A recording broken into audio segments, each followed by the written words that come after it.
अस्सलाम वालेकुम। तो कैसे हैं आप लोग? क्या आप जानते हैं कि आपका शेड, आपका लॉफ्ट, आपका पिंजरा, खुड्डा, जहां भी आपने बर्ड्स रखे हैं, गर्मी के मौसम में यही आपके परिंदों का सबसे बड़ा दुश्मन बन सकता है। आज की वीडियो में हम करेंगे आपके शेड का, आपके खुड्डे का, आपके परिंदों के लॉफ्ट का, जिस कमरे में भी आपने परिंदे रखे हुए हैं उसका हम आज ऑडिट करेंगे। और मैं आपको 10 ऐसी मिस्टेक्स बताऊँगा जो आप लोग अनजाने में कर रहे होंगे, जिसकी वजह से आपके परिंदों की मॉर्टेलिटी बढ़ रही है, आप लोगों की प्रोडक्शन ठीक नहीं आ रही, FCR ठीक नहीं आ रही, अंडे कच्चे आ रहे हैं, ग्रोथ बेहतर नहीं हो रही, परिंदे अपने पर गिरा रहे हैं, ढीले होके बैठ रहे हैं, पतली पिचकारी वाली बीठें कर रहे हैं और आहिस्ता आहिस्ता कमज़ोर होते हुए सीने की हड्डी निकाल रहे हैं। आप लोग इस वीडियो के साथ रहिएगा। मैं आपको 10 ऐसी गलतियां और उनका हल बताऊंगा जो कॉमनली हम लोग कर रहे होते हैं, देख रहे होते हैं, और देख के भी उसको हम समझते हैं कि यार इस छोटी सी गलती से कौन सा फ़र्क पड़ जाना है, लेकिन वही छोटी गलती आगे जाके आपके बर्ड को हीट स्ट्रोक की तरफ ले जाती है। तो वीडियो को शुरू करते हैं। अगर आपने चैनल को सब्सक्राइब नहीं किया तो सब्सक्राइब करें, घंटी के बटन को लाजमी प्रेस कीजिएगा। वीडियो पसंद आ जाए तो आपने इसको लाइक करना है। सबसे पहली जो गलती हम करते हैं अपने शेड में, लॉफ्ट में, वो है पुअर वेंटिलेशन मैनेजमेंट। मैं बात कर रहा हूँ ओपन और कंट्रोल दोनों शेडों की। इसमें खुड्डे भी आ रहे हैं, इसमें आपके पैरट्स और पिजन्स के पिंजरे भी आ रहे हैं, इसमें आपका जो कमरा भी आ रहा है जिसमें आपने इस तरह के कमरे के अंदर अपने परिंदे रखे हुए हैं, उनकी मैं सबकी बात कर रहा हूँ। अगर आपने परिंदे रखे हुए हैं और उनको प्रॉपर हवा नहीं दे रहे, सबसे पहले तो ये बात समझे कि उन्हें हमने 65 to 75% नमी देनी होती है, 24 से 28 डिग्री टेम्परेचर देना होता है, और हमने ऑक्सीजन देनी होती है 16% ऑक्सीजन, यानी कि उसके अंदर अमोनिया बिल्डअप ना हो, इस तरह की प्रॉब्लम ना हो, अंदर जाएं तो सांस लेने में आसानी हो। ये तमाम चीज़ें तब अचीव होती हैं जब प्रॉपर एयर क्रॉस हो रही होती है। आपका खुड्डा दो तरफ से बंद है, दो तरफ से खुला हुआ है, आपके शेड में एक तरफ फ़ैन लगे हुए हैं, एक तरफ पैड लगे हुए हैं, या आपका ओपन शेड है, दो तरफ से वो ओपन है। अगर हवा की क्रॉसिंग नहीं हो रही, अगर आपने पर्दा सही तरह से डाउन नहीं किया, हवा की वेंटिलेशन नहीं होगी। वेंटिलेशन से क्या होता है, हवा अंदर आती है, फ्रेश ऑक्सीजन परिंदे को दे देती है, और अंदर जो कार्बन डाइऑक्साइड अमोनिया गैस बन रही है उसको उठा के शेड से बाहर ले जाती है, नमी को शेड से बाहर ले जाती है, खुश्क हवा अंदर आ जाती है। टेम्परेचर वेरिएशन कर रहा होता है, कभी अप जा रहा, कभी डाउन जा रहा होता है, लेकिन एवरेज हमें टेम्परेचर जो चाहिए वो हम अटेन कर रहे होते हैं। अब जब पुअर वेंटिलेशन होती है, अमोनिया गैस बनती है, अंदर हबस बढ़ जाता है या गर्मी बढ़ जाती है, तो आपका परिंदा खाता पीता नहीं है, बैठ जाता है, सुस्त हो जाता है, और अल्टीमेटली फिर आपको नुकसान की सूरत में उसका रिजल्ट निकलता है। अगर आप कंट्रोल शेड में है तो टनल वेंटिलेशन इस्तेमाल करेंगे। अगर आप ओपन शेड में है तो पंखे लगाएं, छत पे फ़ैन लगा दें, या छोटे फ़ैन आप दीवार शेड की एक तरफ जो जालियां हैं उसके साथ लगा दें, या अंदर कूलर का इंतज़ाम करें, प्रॉपर वेंटिलेशन देनी है। दूसरी मिस्टेक है शेड के अंदर, आपके पिंजरों के अंदर ब्लॉकेज का होना। हवा की क्रॉसिंग में कोई चीज़ रुकावट है, आपने सही तरह से उसको ओपन नहीं किया, आपने पैड्स को साफ़ नहीं किया। अब कंट्रोल शेड की बात करें तो कूलिंग पैड्स अगर चोक हो जाएं तो फ़ैन अपना ज़ोर लगा रहा है लेकिन हवा प्रॉपर नहीं गुजर रही। हमें 80 स्क्वायर फीट जगह चाहिए होती है एक फ़ैन को हवा पूरी गुजारने के लिए।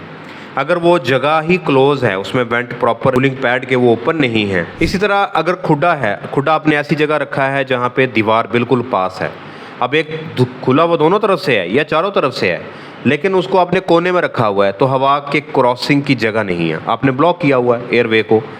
इसी तरह ओपन शेड है, ओपन शेड में आपने एक तरफ पर्दा उतार दिया, दूसरी तरफ लगा हुआ है, या एक तरफ आपके दरख्त हैं, दीवार करीब है, और दूसरी तरफ आपके खुला एरिया है, तो हवा की क्रॉसिंग प्रॉपर नहीं होगी। तो आपने क्या करना है, हवा को क्रॉस करने के लिए जगह देनी है, कूलिंग पैड्स को साफ़ करना है, खुडों को आपने दीवार से कम 10-15 फीट के फासले पर रखना है। इसी तरह अगर आपका ओपन शेड है तो उसकी दीवार 15 से 20 फीट फासले के ऊपर बनी हुई हो, ताकि जब हवा तेज़ी से आए तो वो क्रॉस हो। नेचुरल वेंटिलेशन के ऊपर चल रही है ना सारी चीज़ें, वरना अंदर गर्मी बढ़ना शुरू हो जाएगी।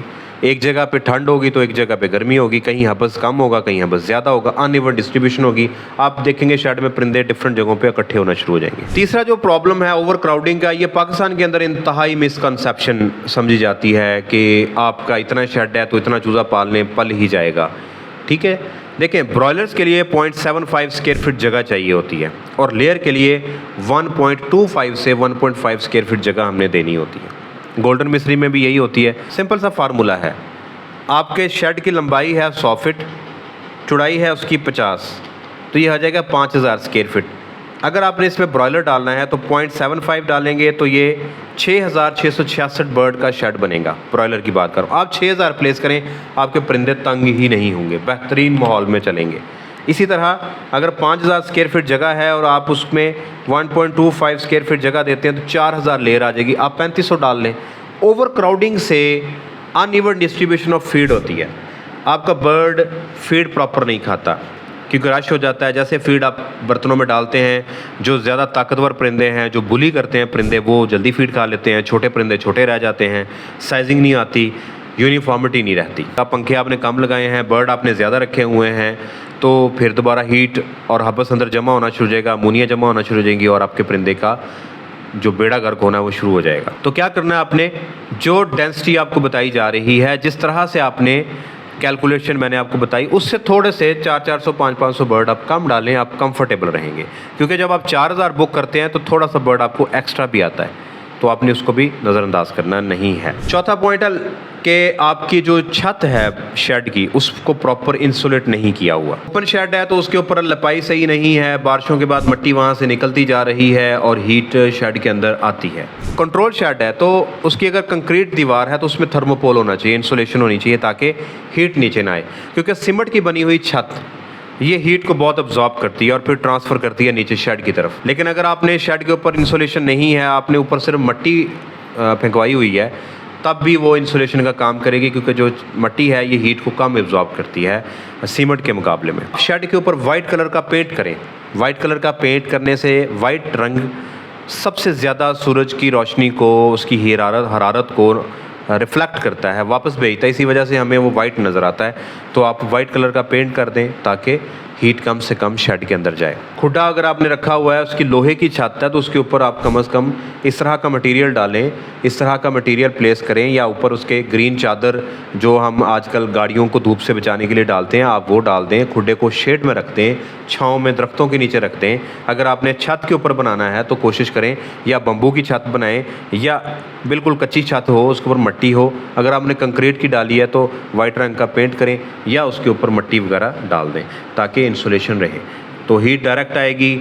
आप जो भी नीचे काम कर रहे होंगे, ऊपर वाले तीनों काम आप कर रहे होंगे, तो आपका बर्ड कंफर्टेबल नहीं होगा क्योंकि ऊपर से हीट मसलसल आ रही है। पांचवी मिस्टेक है पानी का प्रॉपर मैनेजमेंट ना होना। मैंने पहले भी ये बहुत दफ़ा जिक्र किया है कि ठंडा पानी और फ्रेश पानी अगर आप देंगे तो आपका परिंदा पानी भी पिएगा जितनी उसकी रिक्वायरमेंट है, फीड भी खाएगा और उसकी बॉडी के अंदर तमाम मेटाबॉलिज्म ठीक होगा। अगर आप पानी गर्म दे रहे हैं, पानी आपने सुबह रखा और दोपहर को आके आपने उसको चेंज नहीं किया, फ्रेश पानी नहीं दिया, एक तो वो गंदा हो जाएगा, उसके अंदर पोल्यूशंस आती जाएंगी, उसके अंदर बैक्टीरियल लोड जमा होता जाएगा। टैंकियाँ रखी हुई हैं, आप उनके इर्द गिर्द इंसुलेशन करें या उसको कवर कर दें, या उसमें हम पानी इतना भरें जितनी देर में वो गर्म ना हो सके, बार बार फ्रेश पानी उसको दें। जो वाटर लाइन्स हैं उसको प्रॉपर साफ़ करें, डिसइंफेक्टेंट के साथ क्लीन करें, बायोफिल्म उसके अंदर नहीं बननी चाहिए वरना इकोलाई का मसला रहेगा। अगर आपने घड़े रखे हुए हैं, परातें रखी हुई हैं, ड्रिंकर्स हैं, उनको प्रॉपर साफ़ करें, क्लीन करें, फ्रेश पानी देंगे तो बर्ड आपका कंफर्टेबल रहेगा। छठा पॉइंट है कि इलेक्ट्रोलाइट्स और विटामिन सी का इस्तेमाल ना करना। ओपन शेड में या घरेलू पैमाने के ऊपर लोगों को अगर हम ये कहें कि इलेक्ट्रोलाइट देने हैं तो वो परेशान हो जाते हैं कि ये क्या बला है,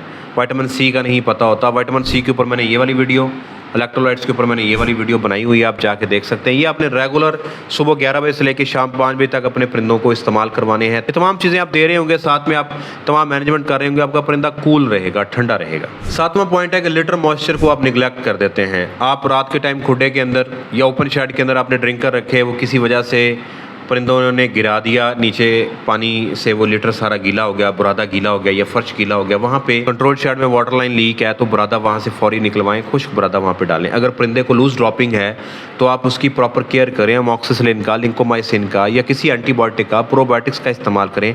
जितना ज़्यादा लूज ड्रॉपिंग होगी उतना बुरादा गीला होगा, बुरादा गीला होगा तो नमी नीचे जमा होना शुरू हो जाएगी, और जैसे आगे अगस्त का मौसम आ रहा है उसमें हबस बनेगा, हबस बनेगा तो फिर परिंदे को सांस लेना मुश्किल होगा, फिर वही मसाइल सारे शुरू हो जाएंगे। नौवां पॉइंट है कि ब्रूडिंग के अंदर आप काफ़ी सारी मिस्टेक्स करते हैं, ब्रूडिंग मैनेजमेंट पुअर होती है। गर्मियों के अंदर अगर आपने ब्रॉयलर बर्ड उतारा है, गोल्डन मिस्री उतारा है, आपने ऑस्ट्रोलॉप उतारा है, आपने पैरेट पिजन्स रखे हैं, 33 डिग्री टेम्परेचर हमें चाहिए होता है। 33 डिग्री टेम्परेचर हमने देना है, डेली उसको 0.3 डिग्री कम करना है। अगर बाहर गर्मी है तो शेड के अंदर आपको कूलिंग देनी पड़ेगी, कूलर लगाना पड़ेगा ताकि 40 डिग्री टेम्परेचर को हम 30 से 33 डिग्री के ऊपर लेके आएँ। अगर बाहर ठंड है तो फिर आपको अंदर, जैसे कि आज़ाद कश्मीर या बारिशें बहुत ज़्यादा हो जाती हैं तो आपका बर्ड आ रहा है तो 26 डिग्री टेम्परेचर है लेकिन आपने 33 करना है तो अंदर आपको ब्रूडर लगाना पड़ेगा, हीटर लगाना पड़ेगा। ज़्यादा हीट नहीं देनी, उससे उसके लंग्स ख़राब हो जाएंगे, बर्ड आपका शुरू से ही पैंटिंग में चला जाएगा, और बीमार हो जाएगा, डिहाइड्रेशन का शिकार हो जाएगा। ज़्यादा ठंडा नहीं देना ताकि उसको बुखार ना आ जाए। तो ब्रूडिंग मैनेजमेंट को आपने प्रॉपर करना है। 9वां पॉइंट है चिक प्लेसमेंट में आप जो लोग कॉमन मिस्टेक करते हैं, आपका परिंदा बहुत दूर से ट्रैवल करके आ रहा है, अब आगे आपका शेड रेडी नहीं है, वो एक तो बहुत दूर से ट्रैवल करके आया, उसके ऊपर उसका स्ट्रेस, फिर गाड़ी के अंदर जब तक गाड़ी चल रही है चूज़े वाली, उसके अंदर हवा लग रही है, सीन लग रही है, उसको गर्मी नहीं लग रही। जैसे ही वो कहीं पे खड़ा हो गया, गाड़ी उसकी ख़राब हो गई, टायर पंक्चर हो गया, छाँव में खड़ा नहीं हो सका या छाँव में खड़ा है लेकिन अब वहाँ पे बर्ड पेंटिंग करना शुरू कर देगा, डिहाइड्रेशन का शिकार होगा, गर्मी लगेगी, अमवात शुरू हो जाएगी खुद डब्बों के अंदर ही।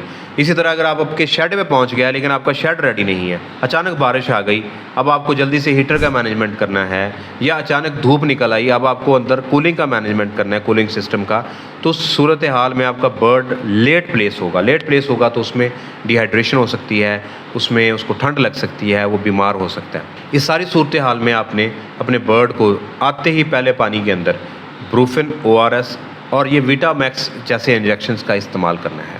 विटामैक्स को आप दराज से ऑर्डर कर सकते हैं ईजिली, बहुत सस्ता प्रोडक्ट, अच्छा प्रोडक्ट। और कोशिश ये करनी चाहिए कि आपने गर्मियों के अंदर चूज़े को रात के टाइम ट्रांसपोर्ट करना है, रात 9 बजे के बाद से लेके सुबह अजानों तक आपने ट्रांसफ़र करना है। और 10वां पॉइंट फीडिंग मैनेजमेंट।